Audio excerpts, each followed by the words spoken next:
আচ্ছা, হাজার হাজার বছর ধরে চাষাবাদ বা বনশিল্পের কথা ভাবলে আমাদের চোখে কি ভাসে? মানুষের শারীরিক পরিশ্রম, তাই না? কিন্তু এখনকার ছবিটা দেখুন, শক্তিশালী সব যন্ত্র এসে সেই পুরো চিত্রটাই কিন্তু আমূল বদলে দিচ্ছে। চলুন আজ আমরা দেখব কিভাবে এই যান্ত্রিক বিপ্লবটা ঘটছে।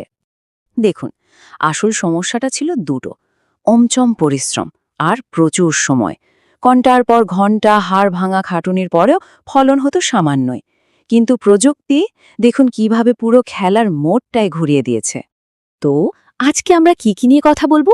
প্রথমে দেখব আধুনিক যন্ত্র বিপ্লবের ব্যাপারটা, এরপর জানব কিভাবে কাঠকে জ্বালানিতে পরিণত করা হচ্ছে, তারপর দেখব নিখুঁতভাবে ফসল সংগ্রহের প্রক্রিয়া, আর সবশেষে কথা বলবো কৃষিক্ষেত্রের ভবিষ্যৎ নিয়ে। তাহলে চলুন একদম প্রথম পর্বে যাওয়া যাক, আধুনিক যন্ত্র বিপ্লব। আর এই সবচেয়ে বড় সুবিধাটাই বা কি? কম ঘাম, কিন্তু অনেক বেশি গতি। মানে ব্যাপারটা শুধু কাজ সহজ করা নয়, এটা কৃষকদের কাজের পুরো অভিজ্ঞতাটাকে বদলে দিচ্ছে। যেখানে আগে ছিল হাড় ভাঙা খাটুনি, এখন সে জায়গাটা নিয়ে নিয়েছে গতি আর দক্ষতা। এবার আসা যাক এমন কিছু অসাধারণ যন্ত্রের দিকে, যা কাঠ প্রক্রিয়াজাতকরণের কাজটাকে একদম সহজ করে দিয়েছে। সেটা বিশাল গাছের গুড়ি হোক বা ছোটখাটো ডালপালা। এই যে দেখুন, এর নাম উড কাটিং ট্রেমার।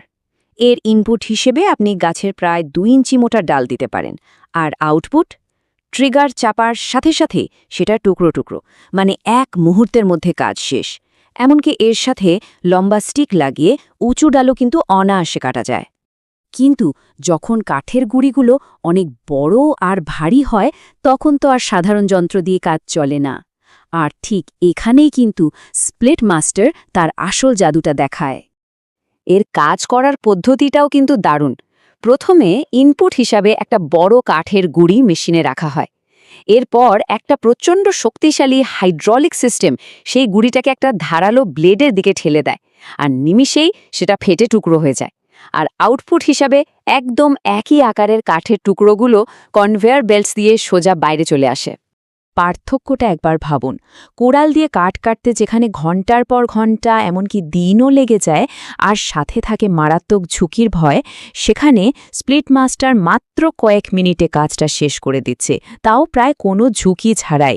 এটা শুধু দ্রুত না, অনেক বেশি নিরাপদও।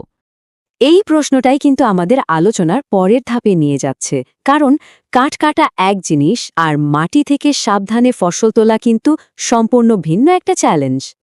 এখন আমরা দেখব কিভাবে এই স্বয়ংক্রিয় হারভেস্টিং মেশিনগুলো ফসল তোলার পদ্ধতিকে পুরোপুরি বদলে দিচ্ছে আর কৃষকদের জীবনকে করে তুলছে আরও অনেক সহজ।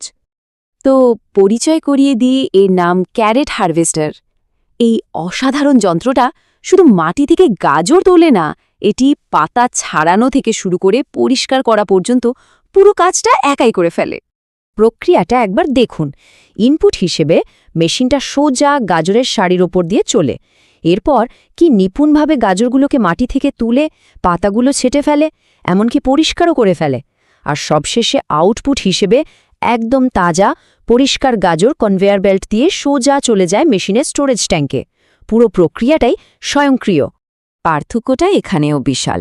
যে কাজটা করতে একদল শ্রমিকের কয়েকদিন লেগে যেত, কোমর ব্যথা হয়ে যেত, সেই কাজটা এই মেশিন মাত্র একজন অপারেটরের সাহায্যে কয়েক ঘণ্টার মধ্যে করে ফেলছে। এটাই তো প্রযুক্তির আসল শক্তি, তাই না? আমাদের আলোচনা প্রায় শেষের দিকে, কিন্তু শেষ করার আগে চলুন কৃষিক্ষেত্রের আরও কিছু যুগান্তকারী উদ্ভাবনের দিকে একবার চোখ বুলিয়ে নেওয়া যাক। যেমন ধরুন তরমুজ তোলার মেশিন, যেটা শ্রমিকের কোমরটাই বাঁচিয়ে দেয়, বা আঙুর সংগ্রহের জন্য ভাইব্রেটিং হারভেস্টার, যা একদম আলতো করে ফল সংগ্রহ করে। এই উদাহরণগুলো এটাই দেখাচ্ছে যে এখন কৃষির প্রত্যেকটা ছোট ছোট কাজের জন্য বিশেষ যন্ত্র তৈরি হচ্ছে।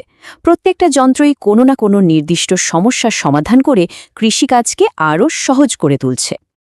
তো মূল কথাটা হলো, এটা কিন্তু শুধু কয়েকটা যন্ত্রের গল্প নয়, এটা আসলে পুরো কৃষি ব্যবস্থার একটা রূপান্তরের গল্প, যেখানে প্রযুক্তি মানুষের শারীরিক পরিশ্রমকে কমিয়ে দিয়ে উৎপাদনশীলতাকে একেবারে অন্য একটা স্তরে নিয়ে যাচ্ছে।